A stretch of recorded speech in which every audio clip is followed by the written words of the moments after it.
नमस्कार दोस्तों, devotional story channel में आपका एक बार फिर से स्वागत है। तो चलिए कहानी को शुरू करते हैं। हम सभी को पता है कि गांधारी के श्राप के चलते जैसे ही द्वारका नगरी डूबी, श्री कृष्ण ने भी अपना देह त्याग दिया। पर क्या आपने कभी सोचा है कि श्री कृष्ण की प्रिय, उनके दिल के सबसे करीब राधा रानी की मृत्यु कैसे हुई? आखिर उनकी अंतिम इच्छा क्या थी और उन्होंने श्री कृष्ण से ऐसा क्या मांग डाला जो आज भी चर्चा का विषय है? यह एक ऐसी प्रेम कहानी है जो समय से भी परे है। यह वो बंधन है जो तन से नहीं, आत्माओं से जुड़ा हुआ है। तो दोस्तों, आज हम जानेंगे राधा रानी की मृत्यु का असली रहस्य और उनकी अंतिम इच्छा की अनसुनी मगर रोचक कथा जो आपको हैरान कर देगी। आज की वीडियो अत्यंत ही ज्ञानवर्धक और प्रेरणादायक है, इसलिए इस कथा और इस रहस्य को समझने के लिए वीडियो को पूरा जरूर देखें, क्योंकि इस कथा को पूरा सुनने से आपका जीवन सफल हो जाएगा।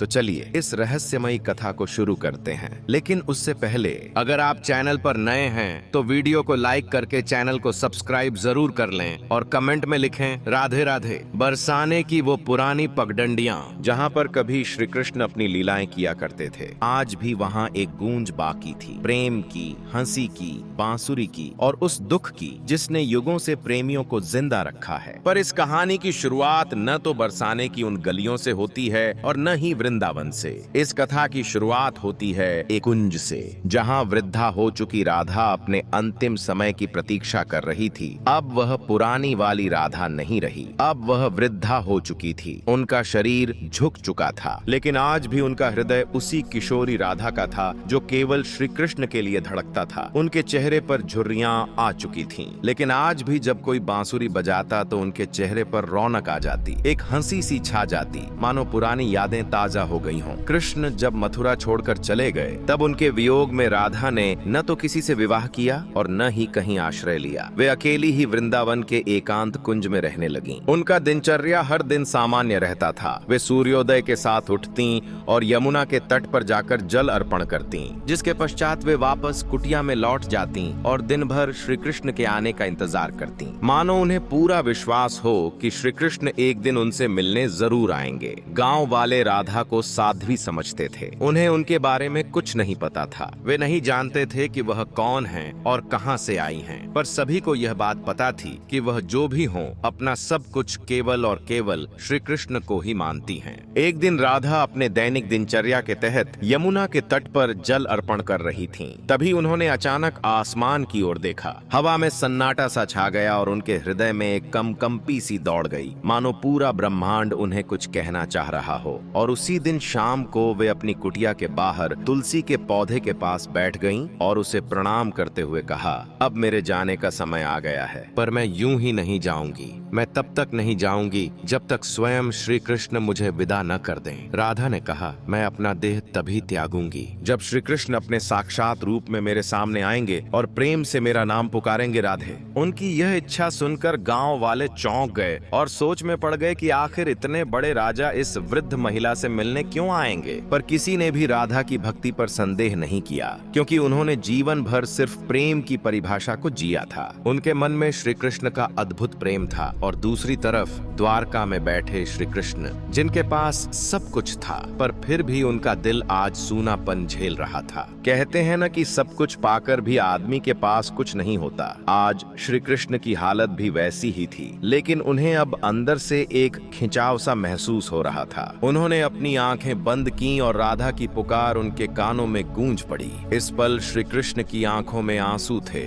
पर हृदय में सुकून। उन्होंने तुरंत सब कुछ छोड़कर उसी पल एकांत कुंज की ओर प्रस्थान किया, जहां राधा रानी उनका इंतजार कर रही थीं। जब श्री कृष्ण वहां पहुंचे तो राधा कुटिया के बाहर तुलसी के पेड़ के पास बैठी हुई थीं। उनकी आंखें बंद थीं और वे ध्यान में लीन थीं। कृष्ण ने धीरे से कहा, राधे। यह शब्द सुनकर राधा की आंखें खुलीं और उनके चेहरे पर एक चमक छा गई। उनकी आंखों में वह प्रेम था जो न कहा जा सकता था और न ही छुपाया जा सकता था। राधा मुस्कुराई और श्री श्री कृष्ण से कहा, प्रभु अब मेरे जाने का समय आ गया है, अब मेरी आत्मा केवल विश्राम चाहती है। यह सुनकर श्री कृष्ण ने राधा का हाथ थाम लिया। अब राधा की सांसें धीरे धीरे धीमी होने लगीं और उन्होंने वहीं तुलसी के पेड़ के नीचे अपने प्राण त्याग दिए। किंतु यह अंत नहीं था। इसी पल उस रहस्य ने जन्म लिया जिसे सुनकर आप चौंक जाएंगे। राधा की आत्मा को तो मोक्ष मिल गया, पर उनके आखिरी शब्द अब भी श्री कृष्ण के कानों में गूंज रहे थे। राधा ने अपने अंतिम पलों में कहा था,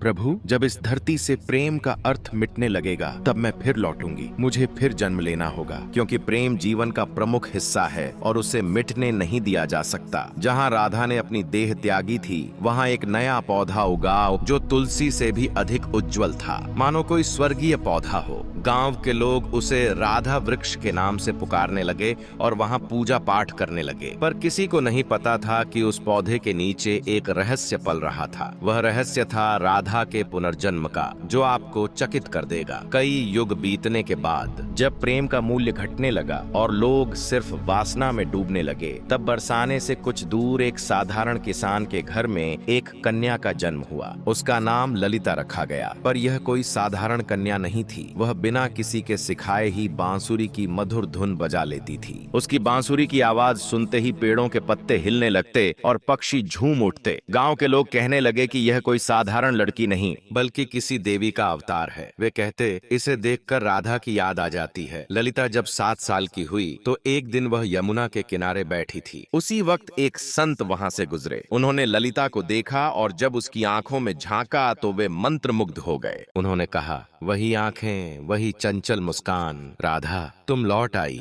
ललिता को अक्सर सपने में एक सुंदर श्याम वर्ण पुरुष दिखाई देता है, जो कोई और नहीं बल्कि श्री कृष्ण ही थे। वे कुछ नहीं बोलते, बस बांसुरी बजाते रहते। उस बांसुरी की धुन ललिता के दिल को छू जाती। एक दिन ललिता ने अपनी माँ से पूछा, माँ यह प्रेम क्या होता है? माँ ने जवाब दिया, तू अभी बच्ची है, तुझे प्रेम का क्या पता? ललिता चुप हो गई, लेकिन उसकी आंखों में एक पुराना दर्द था, मानो उसने यह सवाल पहले भी किसी और जन्म में पूछा हो। जब ललिता 13 साल की हो गई तो एक दिन वह यमुना तट के पास बैठकर बांसुरी बजा रही थी। तभी अचानक उसकी बांसुरी से अलग धुन निकलने लगी, वही धुन जो श्री कृष्ण उसके सपनों में आकर बजाया करते थे। अचानक वहां की जमीन थोड़ी सी फटी और एक मूर्ति दिखाई दी। ललिता ने उस मूर्ति को निकाला। वह मूर्ति एक स्त्री की थी जिसने बांसुरी पकड़ी हुई थी। जैसे ही ललिता ने उस मूर्ति को अपने हाथ में उठाया, उस मूर्ति से एक दिव्य आवाज निकली जिसने कहा,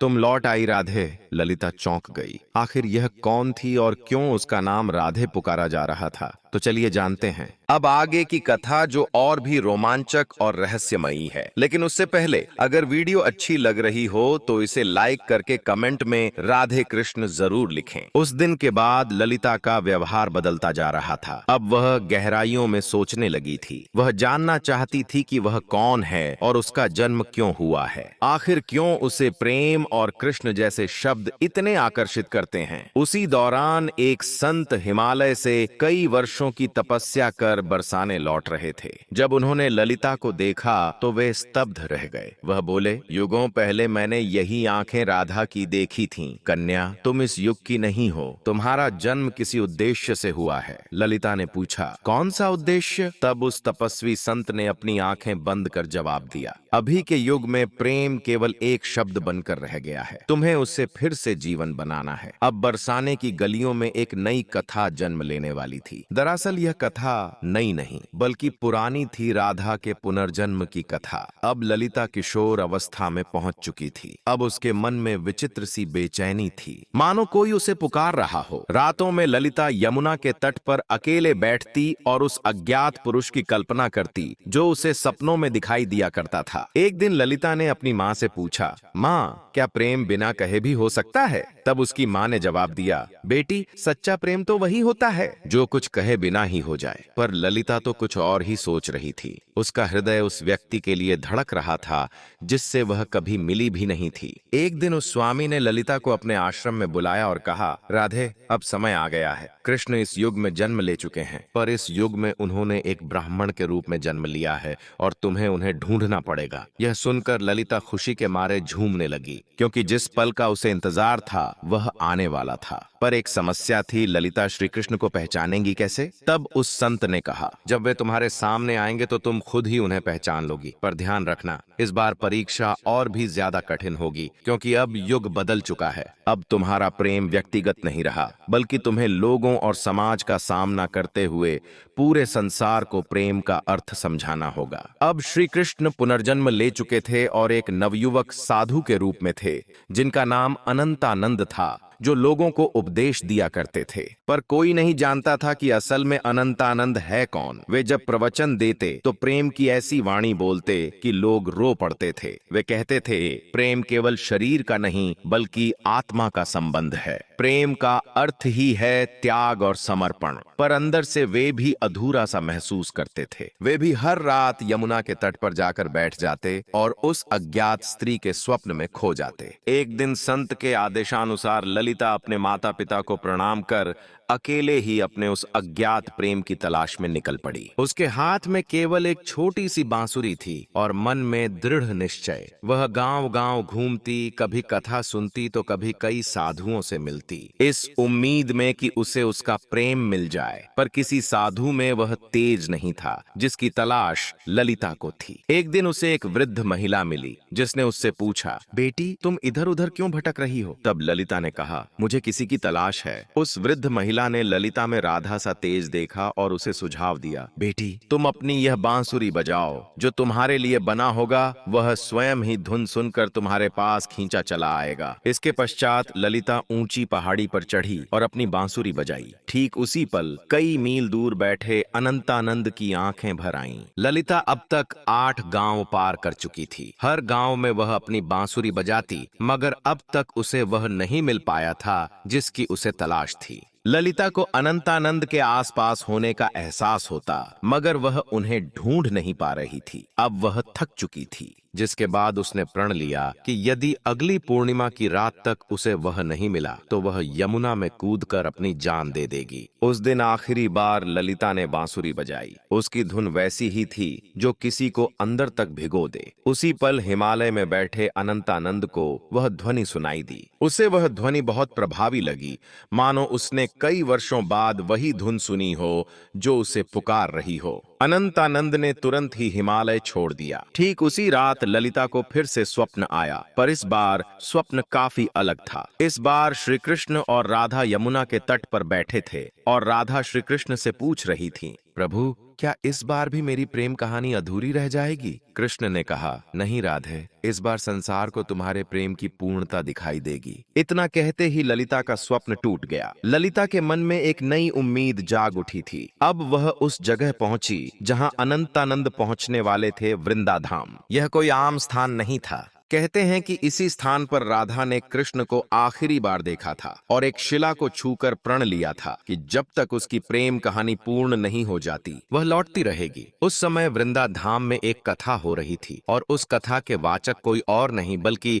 स्वयं अनंतानंद थे। ललिता बहुत दूर खड़ी थी और उनके चेहरे को भी नहीं पहचानती थी, परंतु उनकी वाणी में कुछ ऐसा था जिसने उसके हृदय को प्रभावित कर दिया। उस दिन अनंतानंद प्रेम की परिभाषा समझा रहे थे। प्रेम वह नहीं जो आपके पास होता है और आपके साथ जीता है। प्रेम तो वह है जो दूर होकर भी पास होता है। वे यह सब बता ही रहे थे कि उनकी आंखें ललिता से टकराईं। दोनों एक पल के लिए स्तब्ध रह गए, मानो पूरी दुनिया ही रुक गई हो। अनंतानंद ने तुरंत ही प्रवचन छोड़ दिया और ललिता के पास दौड़े चले आए। तब ललिता ने अनंतानंद से धीरे से पूछा, क्या आज भी आपको मेरी आवाज सुनाई देती है? अनंतानंद ने उसकी आंखों में देखा और प्रेम से कहा, राधे तुम आ गई। पल काफी मनमोहक था। पूरा संसार थमा हुआ था, लेकिन यह अंत नहीं था। असली कहानी तो अब शुरू होने वाली थी। अचानक मौसम खराब होने लगा, बादल काले पड़ गए और तभी वहां एक साधु कुरंगनाथ प्रकट हुए। वे नहीं चाहते थे कि राधा और कृष्ण फिर से मिलें, क्योंकि उन्हें लगता था कि अगर राधा और कृष्ण फिर से मिल गए तो प्रेम को धर्म से ऊपर का स्थान मिल जाएगा, जो समाज की जड़ता को तोड़ डालेगा। कुरंगनाथ ने कहा, तुम्हारा प्रेम आज के युग के नियमों के विरुद्ध है। आज का समाज न तो इस प्रेम को समझेगा और न ही सहन कर पाएगा। तब अनंतानंद ने कहा, प्रेम समाज का मिलन नहीं बल्कि दो आत्माओं का मिलन है। कुरंगनाथ ने कहा, तो फिर अब तैयार हो जाओ अंतिम परीक्षा के लिए। यदि तुम्हारा प्रेम सच्चा है तो अगली पूर्णिमा की रात तक ललिता अपनी आंखों पर पट्टी बांध लेगी और बिना देखे बिना सुने तुम्हें ढूंढ निकालेगी। यदि वह इसमें असफल हो जाती है तो दोनों को फिर से युगों युगों के लिए बिछड़ना होगा। अनंतानंद यह सुनकर मौन रह गए, पर ललिता ने बड़े ही प्रेम पूर्वक और दृढ़ता से कहा, मुझे आपकी यह शर्त मंजूर है। पूर्णिमा की रात पास आ रही थी। यह परीक्षा ललिता के लिए केवल एक शर्त नहीं थी बल्कि उसके प्रेम और संयम की लड़ाई थी। वह खुद भी यह जानना चाहती थी कि क्या बिना देखे सिर्फ मन और आत्मा से प्रेम किया जा सकता है या नहीं। अब उसने अपने नेत्रों पर पट्टी बांध ली और कसम खाई कि वह अब किसी को नहीं देखेगी जब तक उसकी आत्मा उसे स्वयं श्री कृष्ण को न दिखा दे। लोगों ने जब उसे ऐसा करते देखा तो वे उसका मजाक उड़ाने लगे। आजकल की कन्याओं को तो सिर्फ नाटक करना आता है, लेकिन कुछ ऐसे भी थे जिन्होंने उसके इस प्रयास की तारीफ की और उसे हिम्मत दी। वे बोले, हे राधे, तुम इस युग में जरूर प्रेम को जीत दिलाओगी। उधर दूसरी ओर अनंतानंद एक सुनसान गुफा में ध्यान मग्न बैठे थे। वे केवल एक ही शब्द दोहरा रहे थे, राधे। वे न कुछ खा रहे थे न पी रहे थे। उनके शिष्य इस दृश्य को देखकर घबरा गए और बोले,